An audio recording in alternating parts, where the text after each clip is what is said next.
Hello बच्चों, आपका स्वागत है अपने YouTube channel Usha study classes में। तो बच्चों, आज हम पढ़ेंगे अंतर्राष्ट्रीय मातृभाषा दिवस पर निबंध।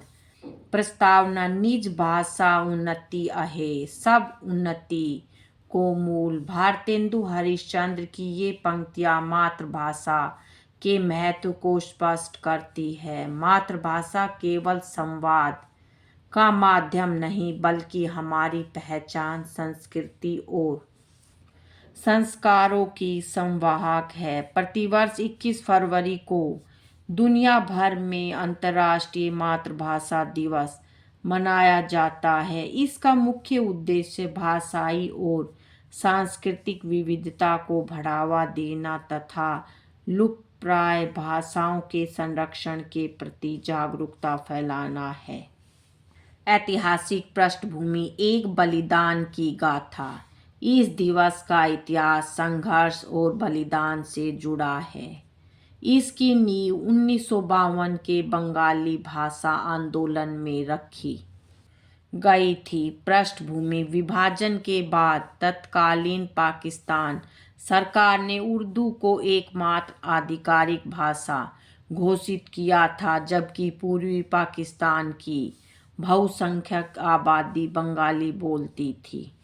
संघर्ष। 21 फरवरी 1952 को ढाका विश्वविद्यालय के छात्रों ने अपनी मातृभाषा बंगाली को आधिकारिक दर्जा दिलाने के लिए विरोध प्रदर्शन किया। पुलिस की गोलाबारी में कई छात्रों ने अपने प्राण न्यौछावर कर दिए।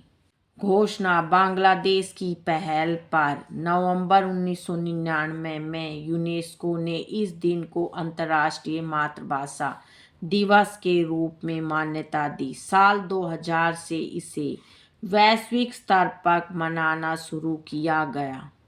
मातृभाषा का महत्व। मातृभाषा वह पहली भाषा है जिसे बच्चा अपने परिवार से सीखता है। इसका महत्व बहुआयामी है। संज्ञानात्मक विकास। मनोवैज्ञानिक शोध बताते हैं कि बच्चे अपनी मातृभाषा में शिक्षा प्राप्त करने पर अवधारणाओं को अधिक तेजी से और गहराई से समझते हैं। सांस्कृतिक पहचान। भाषा हमारे रीति रिवाजों, लोकगीतों और इतिहास की तिजोरी है। यदि भाषा मरती है तो उसके साथ एक पूरी संस्कृति और ज्ञान का भंडार भी नष्ट हो जाता है। अभिव्यक्ति की सहजता। नेल्सन मंडेला ने कहा था, यदि आप किसी व्यक्ति से उसकी अपनी भाषा में बात करते हैं तो वह बात उसके हृदय तक पहुंचती है। वर्ष 2026 की थीम। युवाओं की भूमिका। प्रतिवर्ष यूनेस्को एक विशेष विषय निर्धारित करता है। वर्ष 2026 का विषय बहुभाषी शिक्षा पर युवाओं की राय है। यह विषय इस बात पर जोर देता है कि नई पीढ़ी डिजिटल तकनीक और प्रवासन के इस दौर में अपनी मातृभाषा को कैसे संरक्षित कर सकती है और बहुभाषावाद को एक शक्ति के रूप में कैसे देखती है। भारत में भाषाई विविधता की स्थिति। भारत विश्व के सबसे अधिक भाषाई विविधता वाले देशों में से एक है। विविधता। 1961 की जनगणना के अनुसार भारत में 1652 भाषाएं थी, जबकि हालिया आंकड़ों के अनुसार लगभग 1365 मातृभाषाएं सक्रिय है। नई शिक्षा नीति। भारत सरकार ने प्राथमिक शिक्षा को मातृभाषा या स्थानीय भाषा में देने पर जोर दिया है ताकि सीखने की प्रक्रिया सुगम हो सके। डिजिटल और प्रशासनिक प्रयास। सुप्रीम कोर्ट ने अपने फैसलों को क्षेत्रीय भाषाओं में अनुवाद करने का निर्णय लिया है और मेडिकल व इंजीनियरिंग की पढ़ाई भी अब हिंदी व अन्य मातृभाषाओं में शुरू हो रही है। वर्तमान चुनौतियां और संकट। आज वैश्वीकरण के दौर में कई मातृभाषाएं अस्तित्व के संकट से जूझ रही है।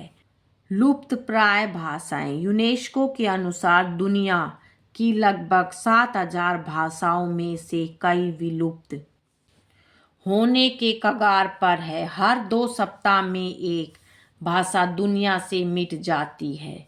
शिक्षा तक पहुंच। दुनिया की 40% आबादी को ऐसी भाषा में शिक्षा नहीं मिल पा रही जिसे वे समझते हैं। Digital divide. डिजिटल दुनिया में 100 से भी कम भाषाओं का प्रभुत्व है, जिससे क्षेत्रीय भाषाएं पिछड़ रही है। निष्कर्ष, मातृभाषा केवल शब्दों का समूह नहीं, बल्कि हमारे पूर्वजों का आशीर्वाद और हमारी आत्मा की आवाज़ है। अंतर्राष्ट्रीय मातृभाषा दिवस हमें अवसर देता है कि हम अपनी जड़ों की ओर लौटें। हमें न केवल अपनी मातृभाषा पर गर्व करना चाहिए, बल्कि दूसरी भाषाओं का भी सम्मान करना चाहिए। सच्ची उन्नति तभी संभव है जब हम ग्लोबल होने के साथ साथ लोकल भाषाई जड़ों से भी जुड़े रहें। बच्चों, आज की वीडियो में इतना ही। मिलेंगे नेक्स्ट वीडियो में एक नए टॉपिक के साथ। बच्चों, वीडियो अगर अच्छी लगे तो वीडियो को लाइक करें, शेयर करें और चैनल पे नए हैं तो चैनल को सब्सक्राइब करें। Thank you.